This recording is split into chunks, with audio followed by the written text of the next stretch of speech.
இது வந்து பாத்தீங்கன்னா 3-in-1 மீட்டர். இதுல வந்து உங்களுக்கு லைட் வந்து எப்படி கிடைக்குது அப்படின்றத பாத்துக்கலாம். உங்க செடிக்கு வந்து லைட் எந்த அளவுக்கு கிடைக்குதுன்றத பாத்துக்கலாம். ரெண்டாவது மண்ணு வந்து மாய்ஸ்டா இருக்கா, வெட்டா இருக்கா, இல்ல ட்ரையா இருக்காங்கிறத நீங்க பாத்துக்கலாம். அடுத்தது பிஹெச் வந்து டெஸ்ட் பண்ணிக்கலாம். இது 3-in-1 மீட்டர். ஸோ கீழே இருக்கிறது வந்து பாத்தீங்கன்னா உங்களுக்கு அல்கலைனா ஆசிடிக்கான்னு வந்து உங்களுக்கு காட்டும். இந்த மீட்டர்ல வந்து பாத்தீங்கன்னா உங்களுக்கு 8ல இருந்து 3.5 வரைக்கும் தான் வந்து அந்த பிஹெச்கான வந்து விஷயம் கொடுத்துருக்காங்க. ஸோ அதை வச்சுதான் நம்ம பார்க்க போறோம்.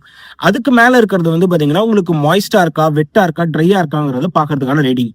அதுக்கு மேல இருக்கிறது லைட்டுக்கான ரீடிங். உங்களுக்கு வந்து சன்லைட் லோவா கிடைக்குதா, மீடியமா கிடைக்குதா, இல்ல ஃபுல் சன்லைட் கிடைக்குதா அப்படின்றதுக்கான ரீடிங். இந்த மீட்டர் வந்து பாத்தீங்கன்னா இப்படிதான் இருக்கு. சோ இதோட பயன்பாடு எப்படி, இது எப்படி பயன்படுத்துறது அப்படின்றத பார்க்கலாம். ஃபர்ஸ்ட் நீங்க வந்து மண்ணை வந்து ஓரளவுக்கு லைட்டா வெட் பண்ணிக்கோங்க. வெட் பண்ணிட்டு இந்த மீட்டரை வந்து பாத்தீங்கன்னா நல்லா கிளீன் பண்ணிக்கோங்க. இதுக்குள்ள நீங்க வேற ஏதாவது யூஸ் பண்ணிருக்கீங்க, வேற தொட்டில வச்சிருக்கீங்க அப்படின்னா நல்லா கிளீன் பண்ணிட்டு நல்லா டீப்பா ரூட்ல எந்த அளவுக்கு இருக்குமோ அந்த அளவுக்கு நீங்க வந்து இந்த மீட்டர் ஃபுல்லாவே உள்ள வந்து டிப் பண்ணிடுங்க. பண்ணிட்டு நீங்க பீச்சுங்கிற